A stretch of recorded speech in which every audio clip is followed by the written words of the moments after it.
Simon Jordan is in the studio with Ade Oladipo talking boxing, and Johnny Fisher, the British heavyweight fighter, is with us as well. Let's just touch on some of the other heavyweight issues that are doing the rounds. Derek Chisora reportedly is now set to face Otto Wallin in February in Manchester after the Jarrell Miller fight collapsed. Despite certain people's wish for Chisora to retire, and there's quite a few of those, Simon. What do you expect from the Wallin clash? Because he was the one who cut Fury a few years ago, if I remember rightly. I think what you expect from a Derek Chisora fight is what you inevitably get. You get a war, don't you? You get a battle. I mean, Wallin was made out to be some world beater because of that fight against Tyson Fury a few years ago. He got put in his place by Anthony Joshua, who subsequently got put in his place by Daniel Dubois. Look, Derek Chisora, this notion that Derek Chisora needs to retire, it's up to Derek. I mean, I've had a conversation with him, you've had a conversation with him, everyone's had a conversation with him. He doesn't want to retire.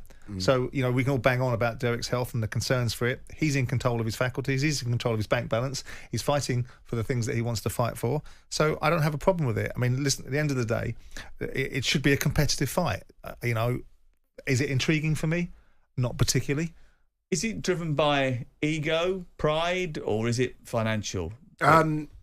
It's probably all of the above. I mean, you're a prize fighter in boxing, you're going to get paid, and I'm sure that Chisora gets paid well. Like he said, he wants to get to 50 fights, and that's his aim. He's on 48 now, so Otto Wallin will be his 49th, and then there's 50 super fight I think he wants to have, whether it be in Africa or Saudi Arabia. So, I mean, look, I think he's been fantastic for British boxing, Derek Chisora. And every time I say he should retire, he fights someone and wins. I mean, last time out, Joe Joyce, I thought Joe would have beaten him, and all of a sudden he's putting Joe on his backside and he wins.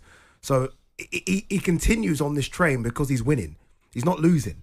So I can understand why he wants to continue. And if you are a heavyweight right now, and Johnny alluded to it, this is the wrong time to not be fighting because there is so much money in the heavyweight division. There are so many fun fights you can have.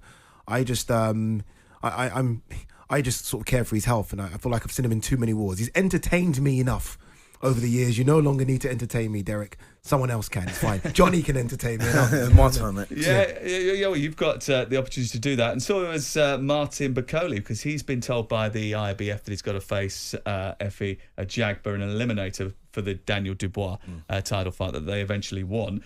How long do you expect Bakole to be kept out of the scene? Is he the guy that people were trying to avoid a little bit? I don't think you can ignore him anymore. I think that performance against Jared Anderson was unbelievable. The way he put shots together with such little effort without using his legs, just like his punch repertoire is amazing. I think he causes every single heavyweight on the planet a problem. I think him versus Usyk's an amazing fight. I think him versus Dubois, if he gets through a Jagba, will be an absolute barnstormer. Yeah, I think he can beat everyone. Honestly, I think he can beat every heavyweight. And I don't know if it's a money situation with him, as to maybe he's asking for a bit too much to fight these fighters. He was supposed to fight Zhang, he was supposed to fight Agit Kabiel. Ajagba's a good fight, but he would destroy Ajagba. I think it's a big problem for any. Honestly, if he fights any of them, all of them. Is that why some of them are sort of backing away? I think it's his profile is the issue. Like outside of hardcore boxing fans, well, it shouldn't be about this, but it is to an extent that people outside of your hardcore boxing fans don't know who Bakole is. So he needs to be sort of sold a little bit before he has one of those big fights. I think that's what's holding. He does, and maybe the Jared Anderson performance hasn't helped. It was so dominant against a young flash American who everyone was saying was the next big thing, and he destroyed him. So maybe that doesn't help. So the risk-reward factor of fighting a Bakole, it's high risk and low reward. So it's like, what am I doing this for? Why? Yeah, so that's the problem. Eddie Hearn has also said this week they expect Anthony Joshua to return to the ring in May or June. Deontay Wilder, Anthony Joshua, are they really still in the elite heavyweight class? Or are they sort of feeding on scraps? Well, Deontay Wilder, I don't think is. No, I mean, obviously he's given us a backstory to having a broken arm. Maybe a broken spirit is probably more appropriate, given the performances he put in against Zhilei Zhang and Joseph Parker. We'll see. I mean, it seems to me like it still sells, that fight. I mean, people will be intrigued by potentially Anthony Joshua getting against Deontay Wilder because it still has those two headline names. I mean, the Bakole situation, they won't be able to ignore him forever, because if the sanctioning bodies are doing their jobs, they will force the situation into a scenario. Because the Kabiel fight I thought was a great fight. I thought the Zhang fight was a great fight. Neither one of those have come off. I mean, I really like Agit Kabiel. I think the job he did on Frank Sanchez and the big Russian last year was very impressive. Yeah, Makhmudov. Yeah, Makhmudov.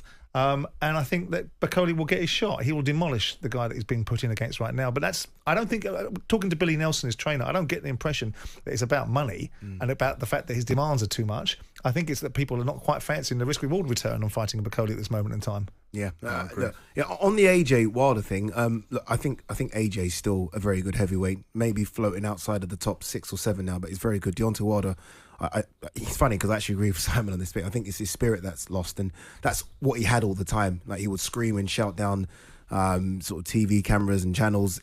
That's no longer there. So I'm not quite sure about them. Them two fighting each other, I think, could work. I still think there's something in that. I still think people would tune in to see two real big punchers who've had history and been circling each other for about a decade go at each other. But obviously, look, AJ's waiting to see how Fury Usyk plays out. Is that still a realistic possibility? Because if Fury loses to Usyk, there is a chance that he might retire. We don't know what he's going to do next. And if he beats Usyk, he's not going to fight AJ next, is he? Yeah. Really? Yeah, he could. I think looking back to when AJ beat Ngannou and the way that captured a more global audience than perhaps winning against another heavyweight would, the whole landscape looked very different because everyone's, AJ's back. He's knocked Ngannou, this biggest puncher in the world, out. It's very strange how it can just change after one fight, one performance, and now all of a sudden AJ's put to the bottom of the pile because he's lost to Dubois. But the landscape can change all the time. So I think people will still want to tune in and watch AJ. If he gets in another good performance, who puts in a good performance against Wilder, why can't he have that fight with Fury? Okay. Johnny, what can you promise us on the 21st December? I'm going to go and give it 110%. I'm going to try and land them big bombs, but in an educated way. And listen, I'm a heavyweight. I'm going to go in there and try and knock someone's head off. Funny when he says educated way. Yeah. Once he finds out you're hurt, there is no indication. He just goes in there and he wants to tear your head off. I'll try. Well, I'll try to get into that situation with you, but you get into that situation in Riyadh on the 21st December. Thank you. It will be live on the talkSPORT network, so make sure you tune into that. Thank you, Johnny. Thank you, Ade. Cheers. Thank you, Simon. It's been a good week. Enjoyed that. Paul and Charlie are next. On AM, on DAB, via the talkSPORT app and on your smart speaker. talkSPORT.